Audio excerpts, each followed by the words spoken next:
ಏನೋ by election ಯಾವ ರೀತಿಯಾಗಿದೆ ಹಾಗಾದ್ರೆ ಅನ್ನೋ ಒಂದು ಪ್ರಶ್ನೆಯ ಜೊತೆಗೆ ಬೈ ಎಲೆಕ್ಷನ್ ನಂತರ ರಾಜ್ಯ ಕಾಂಗ್ರೆಸ್ನಲ್ಲಿ ಮಹತ್ವದ ಬೆಳವಣಿಗೆ ಆಗುತ್ತೆ. ಈಗಾಗಲೇ ನಾಯಕತ್ವ ವಿಚಾರಕ್ಕೆ ಸಂಬಂಧಪಟ್ಟಂತೆ ನಿರಂತರವಾಗಿ ಕಾಂಗ್ರೆಸ್ನಲ್ಲಿ ಜಟಾಪಟಿ ಇದ್ದೇ ಇದೆ. ಸೊ ಈಗ ಉಪಚುನಾವಣಾ ಸಮರದ ನಂತರ ಕೈ ನಾಯಕರು ದೆಹಲಿ ದಂಡಯಾತ್ರೆಯನ್ನ ಮಾಡ್ತಾರಂತೆ. ರಾಜ್ಯ ಕಾಂಗ್ರೆಸ್ನ ಮತ್ತೊಂದು ಎಕ್ಸ್ಕ್ಲೂಸಿವ್ ಸ್ಟೋರಿ. 9ರವರೆಗೂ ಬೈ ಎಲೆಕ್ಷನ್ ಲೆಕ್ಕ, 9ರ ಬಳಿಕ ಮತ್ತೊಂದು ಲೆಕ್ಕ. ಕಾಂಗ್ರೆಸ್ನ 3 ಪ್ರತ್ಯೇಕ ಟೀಮ್ಗಳು ಹೈಕಮಾಂಡ್ ಭೇಟಿ ಮಾಡುವುದಕ್ಕೆ ಪ್ಲಾನ್ ನಡೆಸಿದ್ದಾವೆ.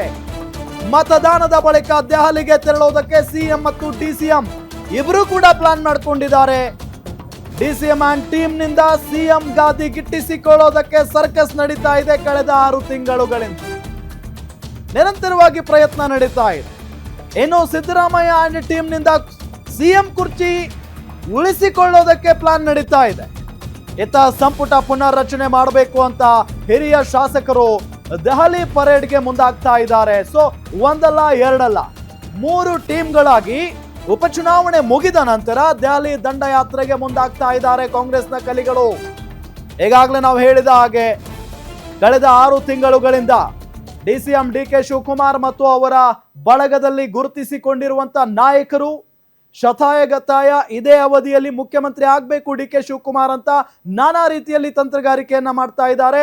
ಹೈಕಮಾಂಡ್ ನಾಯಕರನ್ನ ಭೇಟಿ ಮಾಡೋದಕ್ಕೆ ಮುಂದಾಗ್ತಾ ಇದ್ದಾರೆ. ಈಗಾಗಲೇ ಭೇಟಿ ಮಾಡಿಯೂ ಕೂಡ ಆಗಿದೆ. ಸೊ ಇದೆಲ್ಲದರ ನಡುವೆ ಈಗ ಸಿದ್ದರಾಮಯ್ಯನವರು ಮತ್ತು ಅವರ ಟೀಮ್ನವರು ಬಹಳ ಪ್ಲಾನ್ ಮಾಡ್ತಾ ಇರೋದು ಸಿದ್ದರಾಮಯ್ಯನವರೇ ಸಿಎಂ ಆಗಿ ಮುಂದುವರಿಬೇಕು 5 ವರ್ಷಗಳ ಕಾಲ ಅಂತ. ಸೊ ಹಾಗಾಗಿ ಆ ನಿಟ್ಟಿನಲ್ಲೂ ಕೂಡ ಲಾಭಿ ನಡೆಯುತ್ತೆ ಹೈಕಮಾಂಡ್ ಮುಂದೆ. ಇನ್ನು ಮತ್ತೊಂದು ಕಡೆ ಹಿರಿಯ ಶಾಸಕರಿದಾರಲ್ಲ, ಅವರು ಸಂಪುಟ ಸೇರ್ಕೊಳ್ಬೇಕು ಅಂತ ಹೇಳಿ ತುದಿಗಾಲಲ್ಲಿ ನಿಂತಿದ್ದಾರೆ. ಹಾಗಾಗಿ ಸಂಪುಟ ಪುನರ್ರಚನೆ ಮಾಡುವಂತೆ ಹಿರಿಯ ಶಾಸಕರು ದೆಹಲಿಗೆ ಹೋಗಿ ಅಲ್ಲಿ ಲಾಭಿ ಮಾಡುವಂತ ಸಾಧ್ಯತೆ ಇದೆ. ಸೊ ಆ ನಿಟ್ಟಿನಲ್ಲಿ ಈ ಉಪಚುನಾವಣೆ ಇಲ್ಲಿ ಒಂದಿಷ್ಟು ತೀರ್ಮಾನಗಳನ್ನ ಮಾಡುವಂತ ಸಾಧ್ಯತೆ ಇದೆ. ಅಂದ್ರೆ ಈ 2 ಕ್ಷೇತ್ರಗಳನ್ನ ಕಾಂಗ್ರೆಸ್ ಗೆದ್ರೆ ಅದು ಸಿಎಂ ಸಿದ್ದರಾಮಯ್ಯನವರಿಗೆ ಬಹುತೇಕ ಪ್ಲಸ್ ಆಗುವಂತ ಸಾಧ್ಯತೆಯೂ ಕೂಡ ಇದೆ. ಯಾಕೆ ಅಂತ ಹೇಳಿದ್ರೆ ಸಿದ್ದರಾಮಯ್ಯನವರ ಆಡಳಿತವನ್ನ ಜನ ಒಪ್ಕೊಂಡಿದ್ದಾರೆ ಅನ್ನೋದು ಬಹಳ ಸ್ಪಷ್ಟವಾಗಿ ಗೊತ್ತಾಗುತ್ತೆ ಹೈಕಮಾಂಡ್ನವರಿಗೂ ಕೂಡ. ಅಕಸ್ಮಾತ್ ಆಗಿ 2 ಕ್ಷೇತ್ರಗಳಲ್ಲಿ 1 ಕ್ಷೇತ್ರ ಸೋತರು ಕೂಡ ಅಥವಾ 2 ಕ್ಷೇತ್ರಗಳನ್ನ ಸೋತರು ಕೂಡ ಇದು ಸಿದ್ದರಾಮಯ್ಯನವರಿಗೆ ಸಹಜವಾಗಿ ಮೈನಸ್ ಆಗಬಹುದು. ಸೊ ಹಾಗಾಗಿ ಈ ಒಂದು ಚುನಾವಣೆ ಫಲಿತಾಂಶ ಬಂದ ನಂತರ ಮುಂದಿನ ತೀರ್ಮಾನ ಅಂತೂ ಆಗೇ ಆಗುತ್ತೆ ಅಂತ ಹೇಳಲಾಗ್ತಾ ಇದೆ.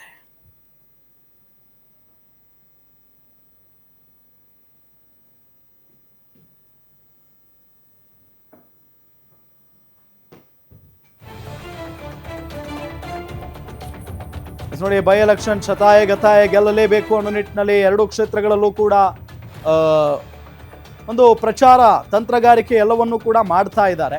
ಸೊ ಇದೆಲ್ಲದರ ನಡುವೆ ಈಗ ಸಿಎಂ ಕುರ್ಚಿ ಕದನ ಮತ್ತಷ್ಟು ತಾರಕಕ್ಕೆ ಇರುವ ಲಕ್ಷಣಗಳಂತೂ ಕಾಣಿಸ್ತಾ ಇದ್ದಾವೆ. ಯಾಕೆ ಅಂತ ಅಂದರೆ ಸಿಎಂ ಸಿದ್ದರಾಮಯ್ಯನವರು ತಮ್ಮ ಆ ಒಂದು ಸಿಎಂ ಕುರ್ಚಿಯನ್ನು ಉಳಿಸ್ಕೊಳ್ಬೇಕು ಅನ್ನೋ ನಿಟ್ಟಿನಲ್ಲಿ ನಾನಾ ರೀತಿಯಲ್ಲಿ ತಂತ್ರಗಾರಿಕೆ ಮಾಡ್ತಾ ಇರೋದನ್ನು ಕೂಡ ನಾವು ಗಮನಿಸ್ತಾ ಇದ್ದೀವಿ. ಮತ್ತೊಂದು ಕಡೆ ಇದೇ ಅವಧಿಯಲ್ಲಿ ಸಿಎಂ ಆಗಬೇಕು ಅನ್ನೋ ನಿಟ್ಟಿನಲ್ಲಿ ಡಿಸಿಎಂ ಡಿಕೆ ಶಿವಕುಮಾರ್ ಅವರು ಬಹಳಷ್ಟು ಪ್ರಯತ್ನವನ್ನ ಪಡ್ತಾನೆ ಇದ್ದಾರೆ. ಅದರಲ್ಲೂ ಹೈಕಮಾಂಡ್ ನಾಯಕರನ್ನ ಪದೇ ಪದೇ ಭೇಟಿ ಮಾಡಿ ಮಾತುಕತೆ ನಡೆಸ್ತಾನೆ ಬಂದಿದ್ದಾರೆ. ಜೊತೆಗೆ ಕೊಟ್ಟ ಮಾತನ್ನ ಉಳಿಸ್ಕೊಳ್ಳಿ ಅಂತ ಕೂಡ ಮನವಿ ಮಾಡಿಕೊಳ್ತಾ ಇದ್ದಾರೆ. ಇದೇ ವಿಚಾರಕ್ಕೆ ಸಂಬಂಧಪಟ್ಟಂತೆ ಡೀಟೇಲ್ಸ್ ಕೊಡ್ತಾರೆ ನಮ್ಮ political bureau head Maruti Pavagada. News desk ಇಂದ ನೇರ ಸಂಪರ್ಕದಲ್ಲಿ ಜಾಯ್ನ್ ಆಗಿದ್ದಾರೆ. ಮಾರುತಿ ಪಾವಗಡ, ಏನ್ ನಡೀತಾ ಇದೆ ಕಾಂಗ್ರೆಸ್ನಲ್ಲಿ? ಉಪಚುನಾವಣೆ ಆದ ನಂತರ ತಂಡೋಪತಂಡಗಳಾಗಿ ಹೈಕಮಾಂಡ್ ನಾಯಕರ ಭೇಟಿಗೆ ಮುಂದಾಗ್ತಾರಂತೆ. ಯಾವ ವಿಚಾರಕ್ಕೆ, ಏನೇನು ಡೀಟೇಲ್ಸ್ ಇದೆ? ರಾಮ್, ಕಳೆದ 1.5 ತಿಂಗಳಿಂದಲೂ ಕೂಡ ಬಜೆಟ್ ಅಧಿವೇಶನ ಆರಂಭ ಆದ ದಿನದಿಂದ ಇವತ್ತಿನವರೆಗೂ 9ನೇ ತಾರೀಕುವರೆಗೂ ಇರುವಂಥ ಒಂದು ಚರ್ಚೆ ಏನಂತ ಹೇಳಿದ್ರೆ, ಬಜೆಟ್ ಅಧಿವೇಶನ ಆರಂಭ ಆಗಿದ್ದರಿಂದ ನಾಯಕತ್ವ ವಿಚಾರಕ್ಕೆ ಸಂಬಂಧಪಟ್ಟಂತೆ ಅಷ್ಟು ಸುಲಭವಾಗಿ ಕಾಂಗ್ರೆಸ್ ಹೈಕಮಾಂಡ್ ನಿರ್ಧಾರ ಮಾಡೋದಿಲ್ಲ. ಬಜೆಟ್ ಅಧಿವೇಶನ ಆದ ಬಳಿಕ ಮತ್ತೆ ಚರ್ಚೆ ಆಗುತ್ತೆ ಅನ್ನುವಂಥ ಒಂದು ರೀತಿಯಲ್ಲಿ ವಿಧಾನಸೌಧದಲ್ಲಾಗಿರ್ಬೋದು, ಅದೇ ರೀತಿ ಡಿಸಿಎಂ ಡಿಕೆ ಶಿವಕುಮಾರ್ ಅವರ ಟೀಮ್ನಲ್ಲೂ ಕೂಡ ಚರ್ಚೆ ಆಗ್ತಿತ್ತು. ಇದರ ಬೆನ್ನಲ್ಲೇ 2 ಕ್ಷೇತ್ರಗಳಿಗೆ ಘೋಷಣೆ ಆದಂತಹ ಒಂದು ಬೈ ಎಲೆಕ್ಷನ್ ಟಾಸ್ಕನ್ನು ಕೂಡ ಸಿದ್ದರಾಮಯ್ಯ ಮತ್ತು ಡಿ ಕೆ ಶಿವಕುಮಾರ್ ಅವರಿಗೆ ಕಾಂಗ್ರೆಸ್ ಹೈಕಮಾಂಡ್ ಕೊಟ್ಟಿತ್ತು. ಈ ಹಿನ್ನೆಲೆಯಲ್ಲಿ ಕಳೆದ 10 ದಿನಗಳಿಂದಲೂ ಕೂಡ ಬೈ ಎಲೆಕ್ಷನ್ನ 2 ಕ್ಷೇತ್ರಗಳಲ್ಲೂ ಗೆಲ್ಲಲೇಬೇಕು ಅನ್ನುವಂಥ ಒಂದು ರೀತಿಯಲ್ಲಿ ರಣತಂತ್ರಗಳು ಮಾಡ್ತಾ ಇರುವಂಥದ್ದು ನಿಜ. ಆದರೆ 9ನೇ ತಾರೀಕು ಬಳಿಕ, ಅಂದರೆ 9ನೇ ತಾರೀಕು 2 ಕ್ಷೇತ್ರಗಳಿಗೂ ಚುನಾವಣೆ ಕಂಪ್ಲೀಟ್ ಆಗುತ್ತೆ. ಅದಾದ ಬಳಿಕ ರಾಜ್ಯ ಕಾಂಗ್ರೆಸ್ ರಾಜಕಾರಣ ದೆಹಲಿಯ ಹೈಕಮಾಂಡ್ ಅಂಗಳಕ್ಕೆ ಶಿಫ್ಟ್ ಆಗುವಂತಹ ಎಲ್ಲ ಸಾಧ್ಯತೆಗಳು ಕೂಡ ಭಾಳಷ್ಟು ದಟ್ಟವಾಗಿ ಕಾಣ್ತಾ ಇದ್ದಾವೆ. ಕೇಳಿ ನವೆಂಬರ್ ತಿಂಗಳಲ್ಲೇ ಮುಖ್ಯಮಂತ್ರಿ ಆಗಬೇಕು ಅನ್ನುವಂಥ ಒಂದು ನಿರ್ಧಾರವನ್ನು ಡಿ ಕೆ ಶಿವಕುಮಾರ್ ಅವರು ಮಾಡಿದರು. ಕಾಂಗ್ರೆಸ್ ಹೈಕಮಾಂಡ್ ಈ ಹಿಂದೆ ನನಗೆ ಮಾತು ಕೊಟ್ಟಿತ್ತು. ಆ ಮಾತಿನಂತೆ ನವೆಂಬರ್ ತಿಂಗಳಲ್ಲಿ ಮುಖ್ಯಮಂತ್ರಿ ಆಗ್ತೀನಿ ಅಂತ ಅವರ ಆಪ್ತರಲ್ಲಿ ಹೇಳ್ಕೊಂಡಿದ್ದು ನಿಜ. ಆದರೆ ಕಾಂಗ್ರೆಸ್ ಹೈಕಮಾಂಡ್ ಸ್ಪಷ್ಟವಾದಂಥ ಒಂದು ನಿರ್ಧಾರಕ್ಕೆ ಬರಲಿಲ್ಲ. ಹೀಗಾಗಿ ಸಿದ್ದರಾಮಯ್ಯ ಅವರೇ ಮುಂದುವರಿತಾ ಇದ್ದಾರೆ. ಈಗ ಎಲ್ಲ ಟಾಸ್ಕ್ಗಳು ಕೂಡ ಕಂಪ್ಲೀಟ್ ಆಗಿರೋದ್ರಿಂದ ಸಹಜವಾಗಿ ಮತ್ತೊಮ್ಮೆ ಹೈಕಮಾಂಡ್ ಅಂಗಳದಲ್ಲಿ ಡಿ ಕೆ ಶಿವಕುಮಾರ್ ಹಾಗೂ ಅವರ ಟೀಮ್ ಈ ನಾಯಕತ್ವ ವಿಚಾರಕ್ಕೆ ಸಂಬಂಧಪಟ್ಟಂತೆ ಒಂದು ಕ್ಲಾರಿಟಿಯನ್ನು ಕೊಡಿ ಅನ್ನುವಂಥ ಒಂದು ಹಕ್ಕೊತ್ತಾಯ ಮಾಡೋದಕ್ಕೆ ನಿರ್ಧಾರವನ್ನು ಮಾಡಿದೆ. 9ನೇ ತಾರೀಕು ಬಳಿಕ ಡಿ ಕೆ ಶಿವಕುಮಾರ್ ಅಷ್ಟೇ ಅಲ್ಲ, ಒಂದಷ್ಟು ಶಾಸಕರು ಕೂಡ ಅವರನ್ನು ಬೆಂಬಲಿಸ್ತಾ ಇರುವಂಥ ಒಂದಷ್ಟು ಶಾಸಕರು ಕೂಡ ಮತ್ತೆ ದೆಹಲಿಯ ಹೈಕಮಾಂಡ್ ಅಂಗಳಕ್ಕೆ ಹೋಗುವಂತಹ ಎಲ್ಲ ಸಾಧ್ಯತೆಗಳು ಕೂಡ ಇದ್ದಾವೆ. ಅದೇ ರೀತಿ ಸಿದ್ದರಾಮಯ್ಯ ಹಾಗೂ ಸಿದ್ದರಾಮಯ್ಯವರ ಬಣದಲ್ಲಿ ಗುರುತಿಸಿಕೊಂಡಿರುವಂತಹ ಹಲವು ಶಾಸಕರು ಹೈಕಮಾಂಡ್ ಅಂಗಳಕ್ಕೆ ಹೋಗೋದಕ್ಕೆ ನಿರ್ಧಾರವನ್ನು ಮಾಡಿರುವಂಥದ್ದು.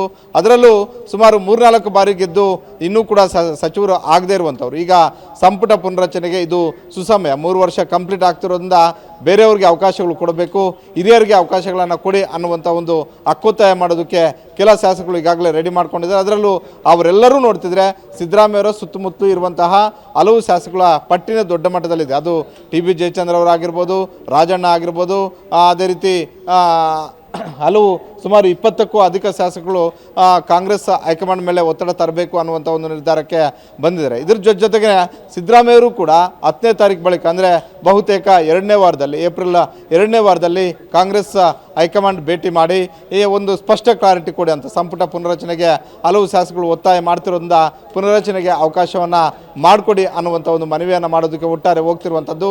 ಹೀಗಾಗಿ 3 ಟೀಮ್ಗಳಾಗಿ ಹೋಗ್ತಾ ಇದ್ದಾರೆ. ಯಾವ ಟೀಮ್ನ ಮನವಿಗೆ ಕಾಂಗ್ರೆಸ್ ಹೈಕಮಾಂಡ್ ಗ್ರೀನ್ ಸಿಗ್ನಲ್ ಕೊಡುತ್ತೆ ಅನ್ನುವಂಥದ್ದನ್ನು ಕಾದು ನೋಡಬೇಕಾಗಿದೆ. 9ನೇ ತಾರೀಕುವರೆಗೂ ಬೈ ಎಲೆಕ್ಷನಲ್ಲಿ ಬಿಸಿ. 9ನೇ ತಾರೀಕು ಆದ ಬಳಿಕ ದೆಹಲಿಯ ಹೈಕಮಾಂಡ್ ಅಂಗಳದಲ್ಲಿ ರಾಜ್ಯ ನಾಯಕತ್ವ ಹಾಗೂ ಸಂಪುಟ ಪುನರಚನೆ ವಿಚಾರಕ್ಕೆ ಸಂಬಂಧಪಟ್ಟಂತೆ ರಾಜಕೀಯ ಚಟುವಟಿಕೆಗಳು ಗರಿಗೆದರುವಂಥ ಸಾಧ್ಯತೆ ಇದೆ. ರಾಮ್, ಥ್ಯಾಂಕ್ ಯು ತಮ್ಮೆಲ್ಲ ಮಾಹಿತಿಗಾಗಿ.